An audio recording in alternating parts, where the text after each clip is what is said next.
نحمدہ ونصلی ونسلم علی سیدنا و مولانا محمد رسولہ النبی الامین المکین الحنین الکریم الرؤوف الرحیم اما بعد فاعوذ باللہ من الشیطان الرجیم بسم اللہ الرحمن الرحیم۔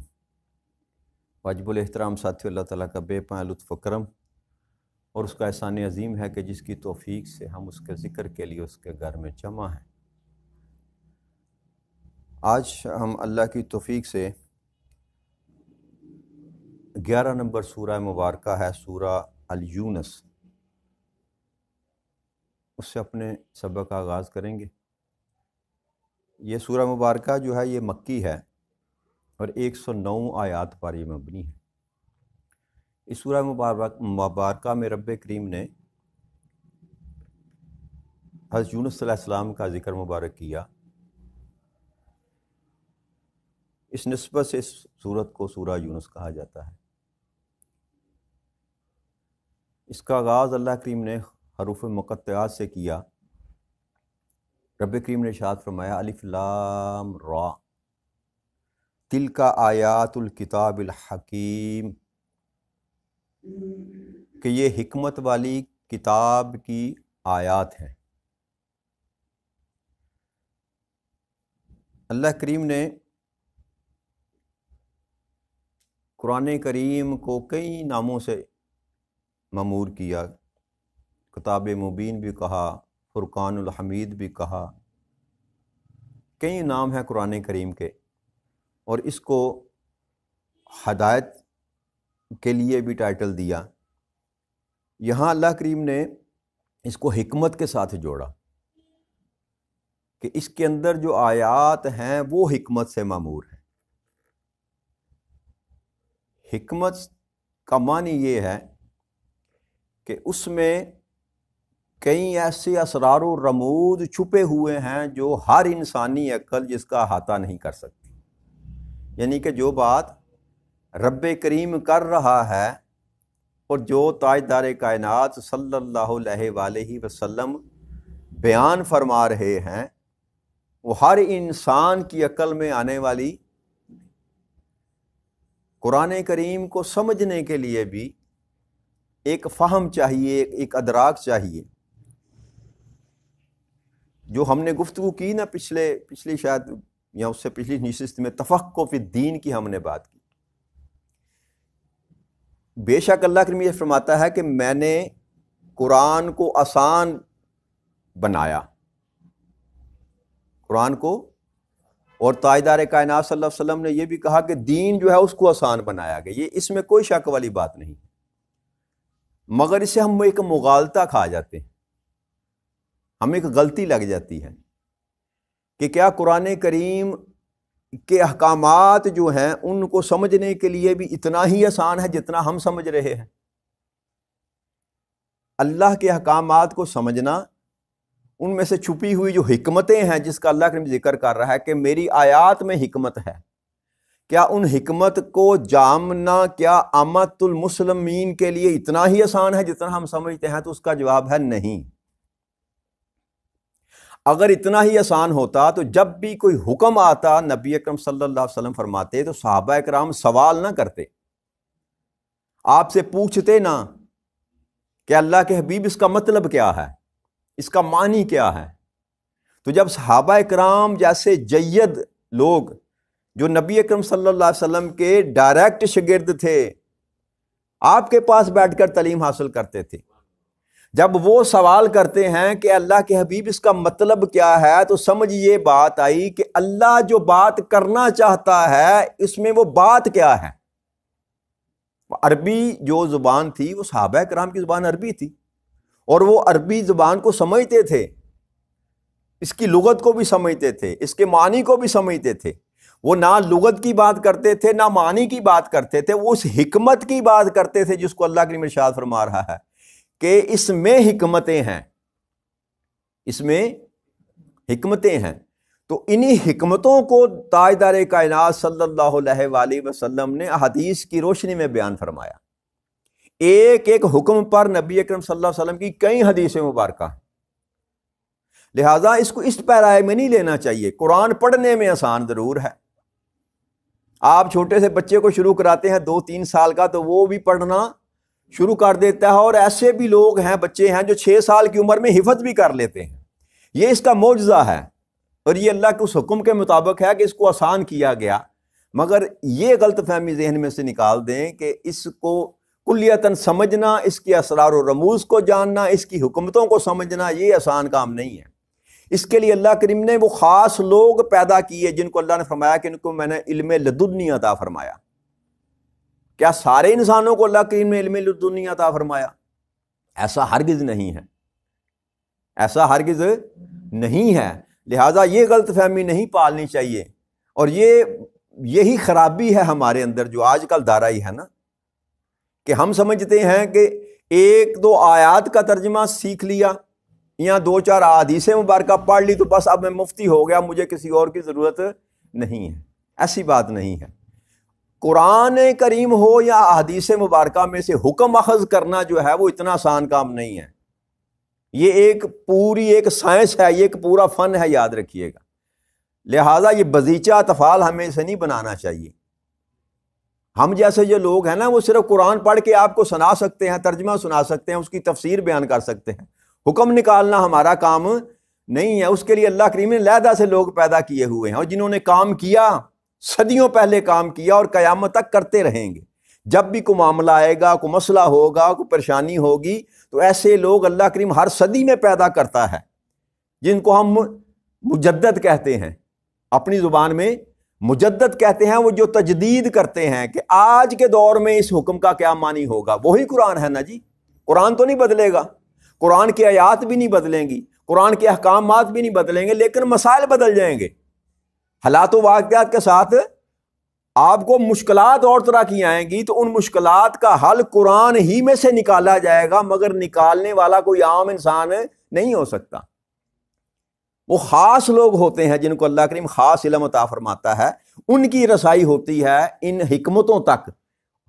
اور وہ تاجدار کائنات صلی اللہ علیہ وسلم کو اللہ کریم نے سارے اسرار اور رموز جو تھے وہ سب سے بڑھ کر بتائے، تو آپ سے سوال کیا جاتا تھا، آپ ان لوگوں کو اس کے مطابق جواب دے دیا کرتے تھے۔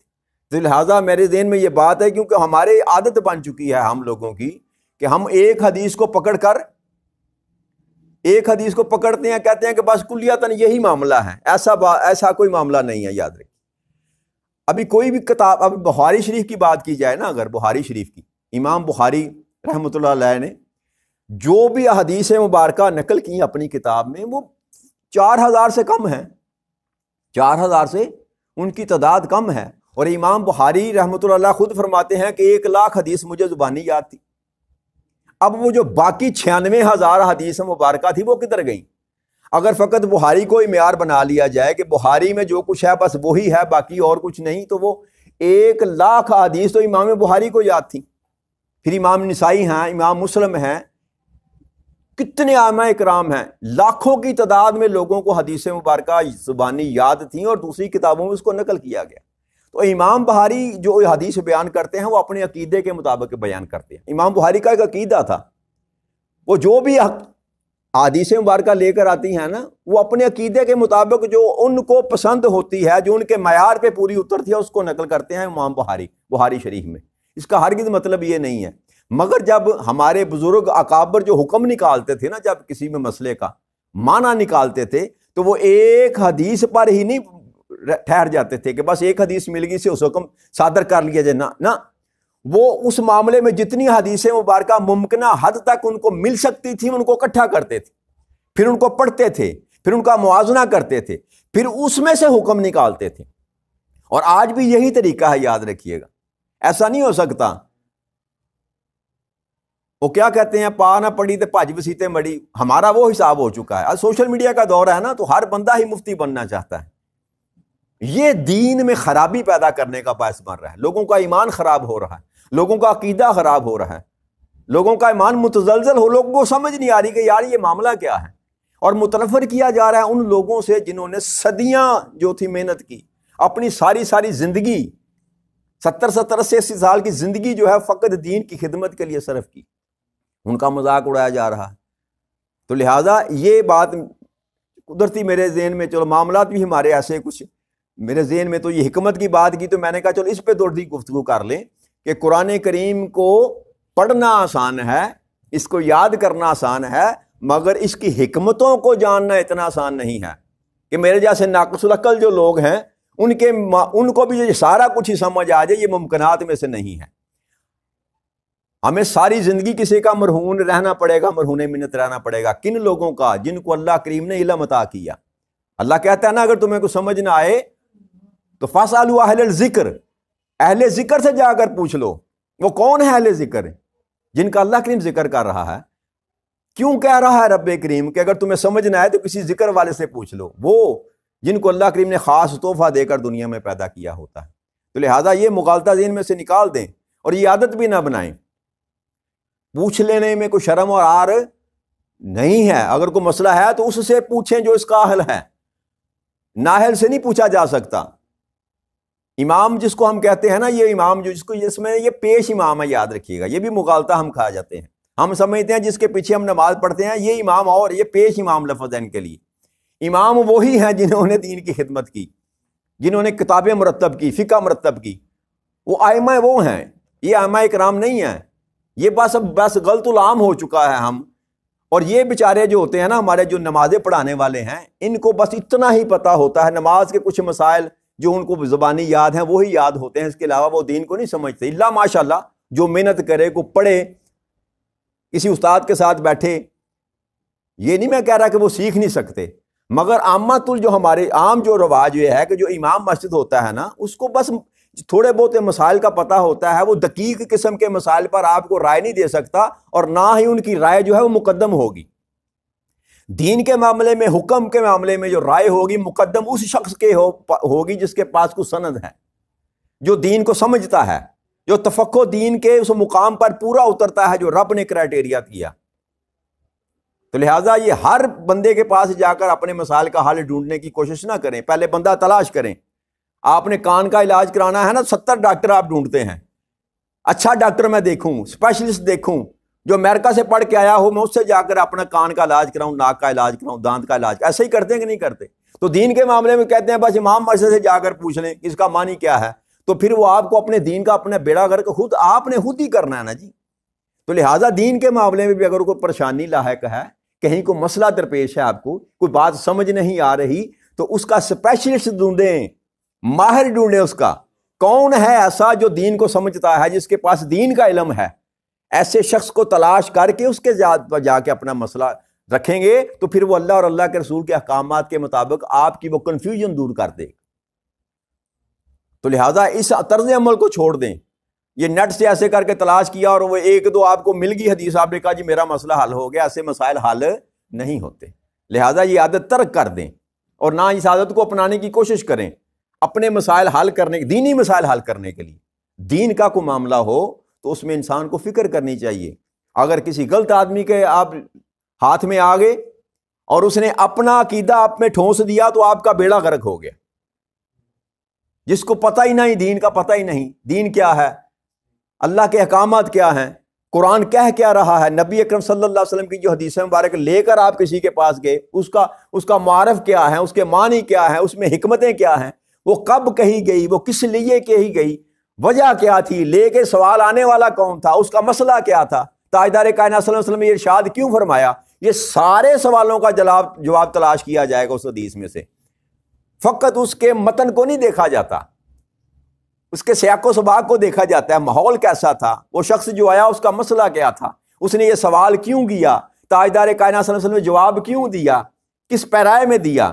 تو یہ سارے معاملات کو میرے بھائی وہی جان سکتا ہے جس کے پاس علم ہوگا، جس نے پڑھا ہوگا، جس کے پاس ڈھیروں کتابوں کا علم ہوگا، جس نے 14-15 صدیوں کو یہ تاریخ ہے اسلام کی، احادیث کی، تفاسیر کی، جس کو کھنگالا ہوگا، جس نے کسی کی شاگردی کی ہوگی، باقاعدہ اس فن پہ مہارت حاصل کی ہوگی، اس کے سوا آپ کو کوئی جواب نہیں دے سکتا۔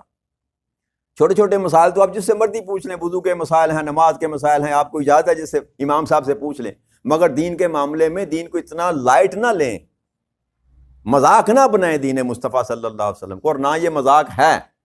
اللہ کے دین کی حکمتوں کو سمجھنے کے لیے آپ کو کسی حکیم کے پاس ہی جانا پڑے گا، اس شخص کے پاس جانا پڑے گا جو اللہ کے اسرار و رموز اور تاجدار کائنات صلی اللہ علیہ وسلم کی کہی ہوئی بات کی اندر کی بات کو جانتا ہے۔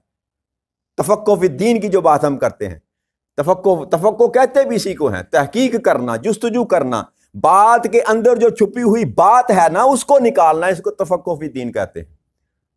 معنی جو ہے وہ تو آپ کسی بھی جگہ پہ چلے جائیں، پہ قرآن کریم میرے سامنے پڑھا ہے، اس میں بھی معنی لکھے ہوئے ہیں، لیکن معنی سے بات مکمل نہیں ہوتی۔ لہٰذا آج میں یہی بات ختم کرتا ہوں، کل انشاءاللہ تعالیٰ اس کو آگے لے کر بڑھیں گے کہ جب بھی آپ کو کوئی مسئلہ پیش آئے نا کسی بھی قسم کا، تو لہٰذا کوشش کیا کریں، اپنی جان نہ چھڑایا کریں کہ میں سلیمی صاحب سے پوچھ کے اپنی جان چھڑا لوں، نہ، میں کوئی عالم فاضل نہیں ہوں، میں کہیں کسی حد تک آپ کی مدد کر سکتا ہوں جتنا میرے علم میں ہے، ٹھیک ہے نا جی۔ ایسا شخص تلاش کریں جو واقعی حقیقت میں فن رکھتا ہے، اس معاملے میں مہارت رکھتا ہے، اللہ کے دین کو سمجھنے والا، وہ آپ کو سیدھے رستے پر ڈالے گا، وگرنہ آپ کسی گمراہ کے ہتھے چڑھ گئے تو پھر آپ جیسے وہ گمراہ ہے وہ آپ کو بھی گمراہ کر دے گا۔ اللہ تعالیٰ مجھے بھی توفیق دے، آپ کو بھی توفیق دے کہ اللہ اور اللہ کے رسول کے احکامات کو کما حقہ سمجھنے کی کوشش بھی کریں اور اس پر عمل پیرا ہونے کی بھی کوشش کریں۔ وما علینا الا البلاغ المبین۔ السلام علیکم ورحمۃ اللہ وبرکاتہ۔